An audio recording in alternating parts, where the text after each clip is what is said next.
A very good morning, students. We begin with the first chapter today, Civics chapter 6, Understanding our Criminal Justice System.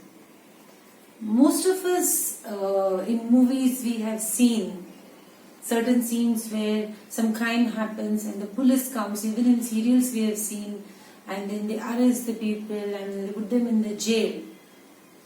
So the only notion what a layman has got in the society is that if that person is not a literate, then that person will have this idea in his mind that police does justice.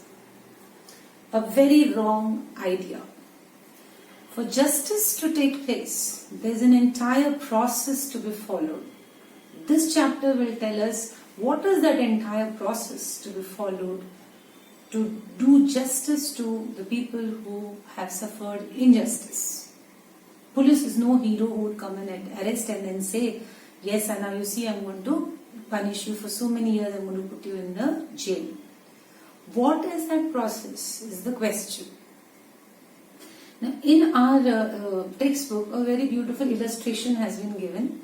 Now that's an example case. That's an example case, nothing to do with the reality.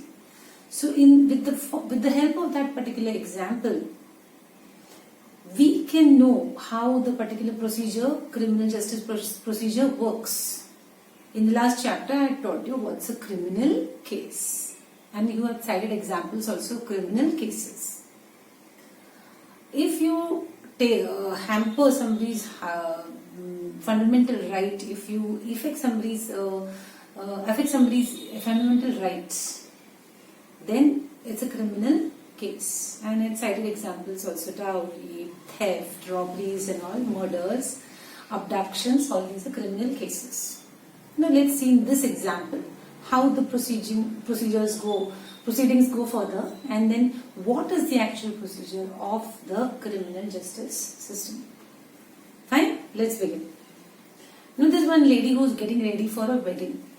Her name is Mrs. Shinde. So we're talking about a family, Mr. and Mrs. Shinde, and they have a household maid, or a helper I would say rather than maid. That helper is staying along with them since 3 years. She's working in their house and she's staying along with them. Now Mrs. Shinde and Mr. and Mrs. Shinde had to go for a wedding, and the husband is getting a panic attack because the wife is not ready. Till then he asks her, why are you not ready? So she says, I'm looking for my gold chain, a very valuable gold chain, and I'm not able to find it. So she searches the length and the breadth of the room, but she can't find it. Then she suddenly comes up with a very bright idea that the helper, the household helper, her name is Shanti. She says, Shanti spends a lot of time dusting my room. I think that person must have stolen my chain. The worst thing is that we never even think that it can be a family member also. We always put the blame on somebody who has been deprived of economic blessings from God firstly, and then like easy bait, asan shikar. So we put the blame on them. So she also did the same. So she says Shanti has taken it away. I am 100% sure, because she's the only one who's got access. She's the only outsider who's got access to my room and my cupboard and all. She spends a lot of time. So something fishy I had been feeling since a long time. So she must have taken my chain. So they go and search her belongings. In the belongings they find an envelope.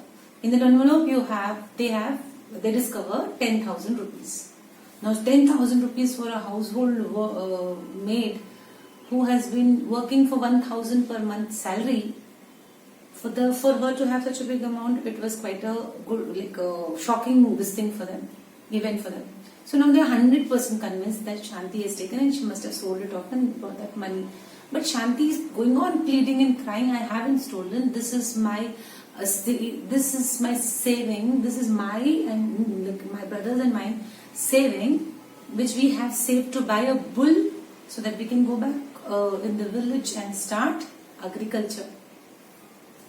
Nobody heeds her words. They go to the police. Mr. Shinde goes to the police and lodges something called FIR, first information report. Now, in the first information report, that's the FIR, he tells the police that this household helper has been living with us since 3 years, and chain went missing, and then when we searched her belongings, every detail he gives to the police. Police comes to home, and on the basis of the FIR lodged by the couple, they arrest Shanti. They take her to the police station and put her behind the bars. Shanti is going on pleading, I am not to be guilty, I am not to be guilty. Nobody is listening to her.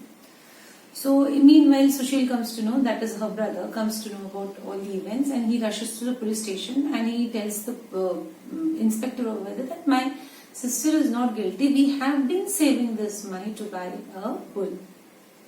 So the police, what does it do? Under duress, like under total control, they take away Sushil also into custody and beat him brutally and want him to accept his fault, wherein he was nowhere at fault.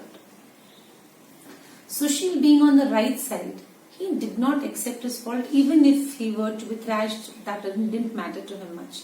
So he took the thrashing from them, but he did not admit that she and I have stolen the chain.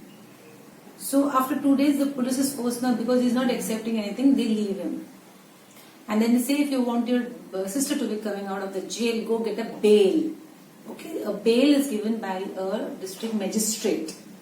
Now bail is apply for bail, and then the magistrate signs on it saying that on a particular security amount, and somebody has to give that surety that you are a good human being and you know that person knows you, and then you have to pay an amount, and then you need to take the bail and the person would be released from jail.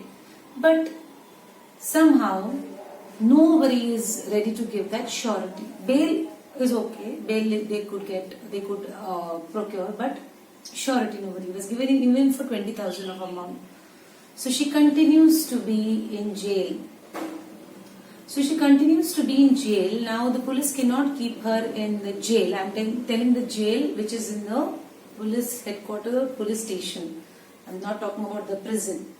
So this jail, after she's been staying there in the jail only, the police have to file something called a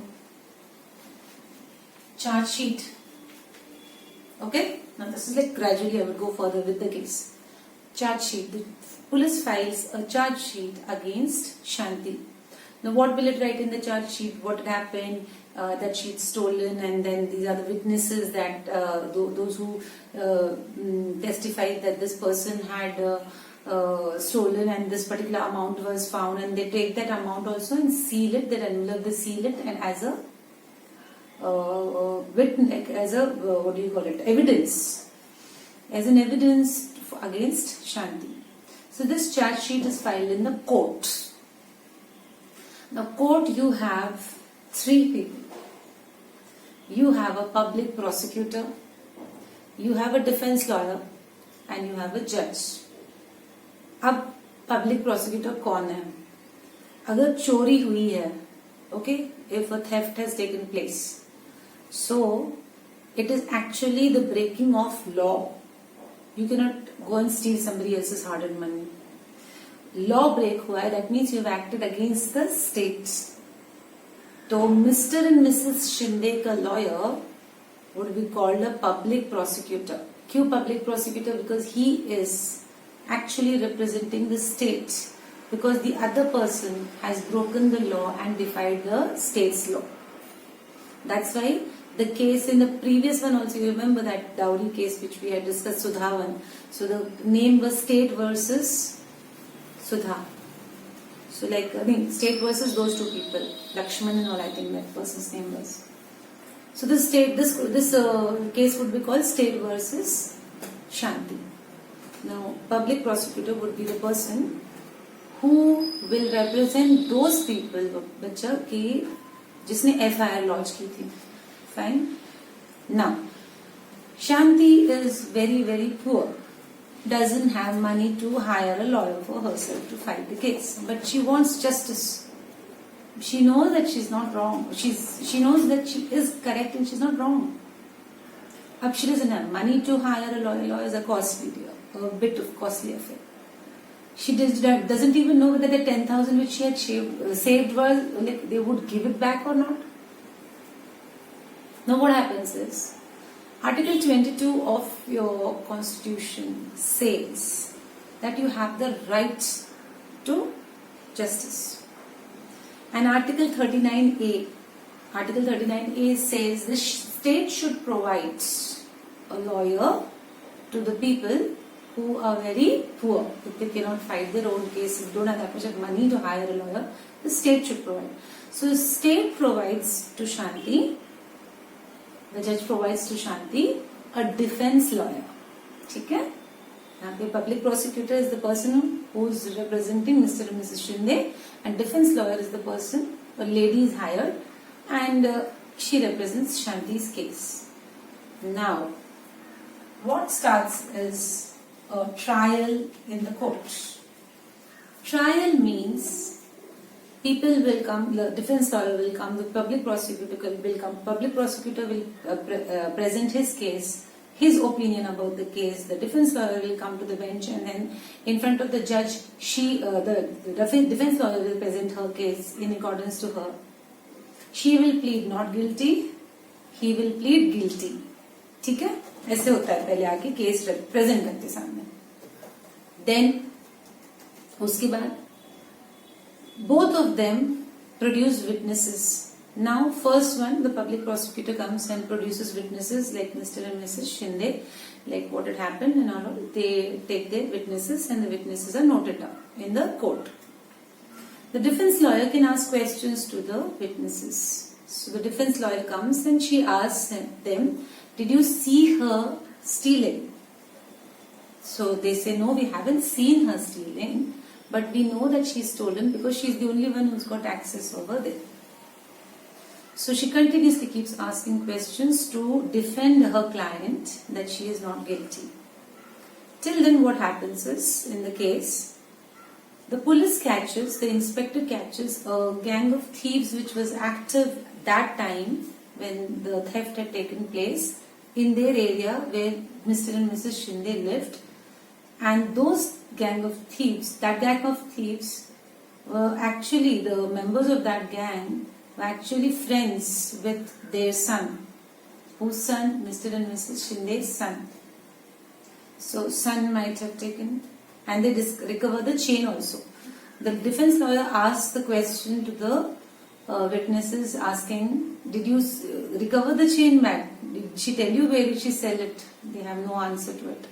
But the chain was recovered when the entire loot was recovered from that gang of thieves, and that chain was identified by Mrs. Shinde that this is my chain. Now the defense lawyer calls the inspector as a witness and she cross questions him, and then she tells him to show the chain, and then she makes it clear in front of the judge that see, the chain has been recovered and my client is not guilty. So the court, now taking into consideration all the witnesses brought and all the testimonies, all the statements of the witnesses and all the happenings around, this court decides that Shanti is not guilty, and the 10,000 which was confiscated by the police is also returned to her.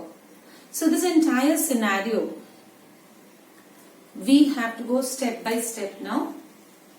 First came the role of the police. Second came the role of the public prosecutor and the defense lawyer. And fourth came the role of the judge. Magistrate also played a little bit of role in giving the bail. That's the only thing he has to do.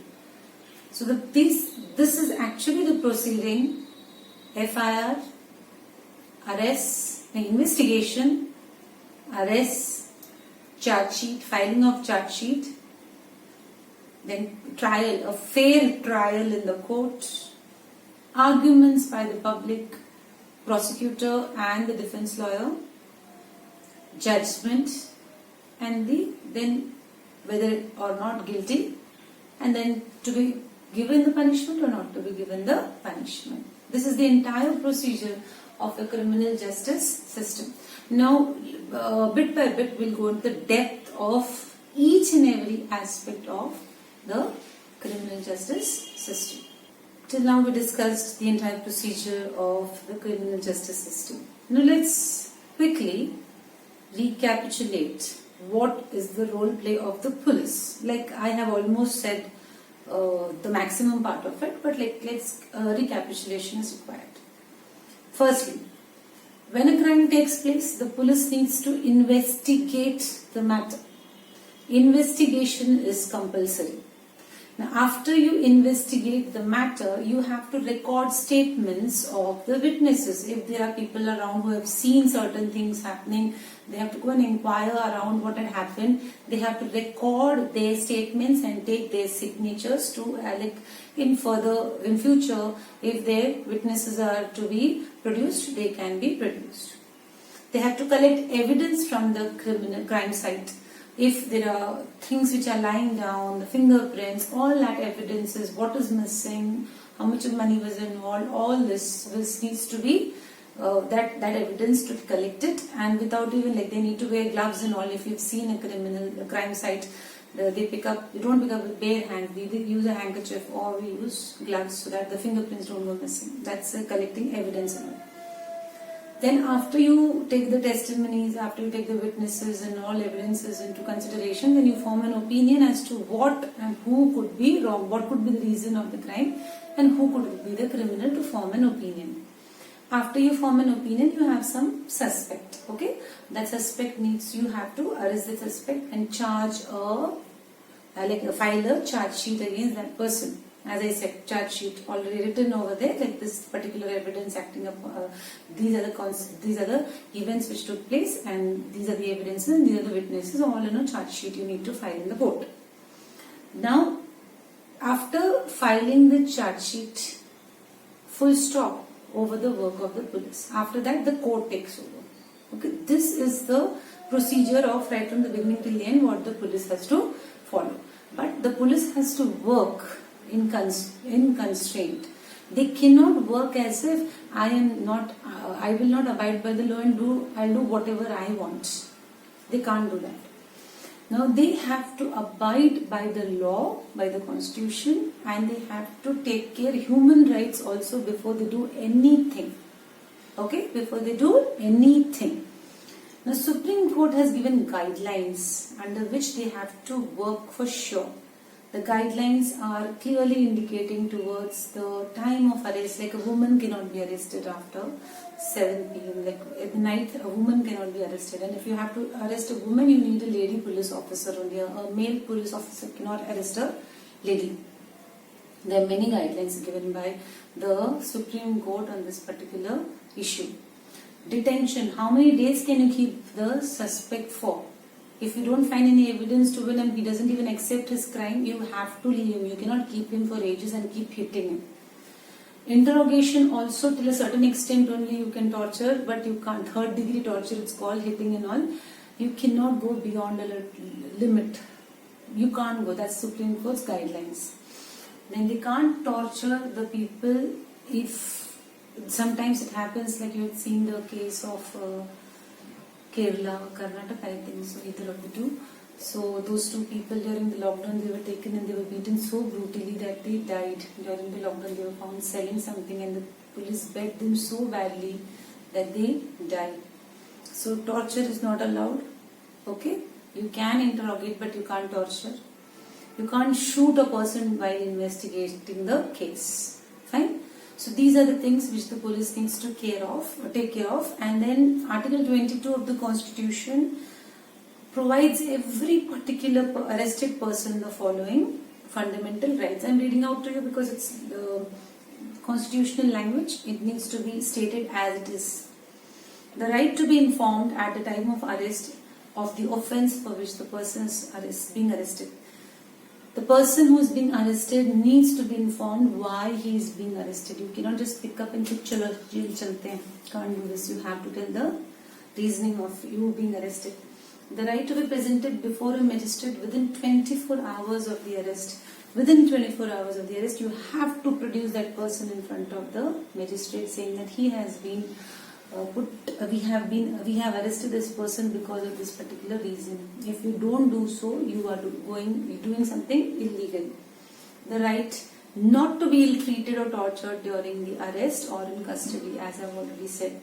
Confessions made in police custody cannot be used as evidence against the accused. Now this says, confession होता है कबूल कर लेना कि हाँ मैंने ये किया करके, बट बेटा व्हाट हैपेंस इज कभी कभार मार खाकर भी झूठ बोल दे, तो चलो झूठ बोलने से एटलीस्ट मार नहीं खाते. So that is why that confession made in the police custody cannot be taken as an evidence. So you have to produce that person in front of the court, and then that person will say there only, because there is nobody to hit him over there. A boy under 15 years of age and women cannot be called to the police station only for questioning. So juveniles and women cannot be called. The police can go to them and question, but you can't call them to the police station to interrogate. So these things are given by your fundamental rights given by Article 22 of the Constitution. And read the chapter till here, dear. If you have any doubts, feel free to ask, but read the chapter thoroughly. A question can be framed from any corner of the book. Thank you, dear.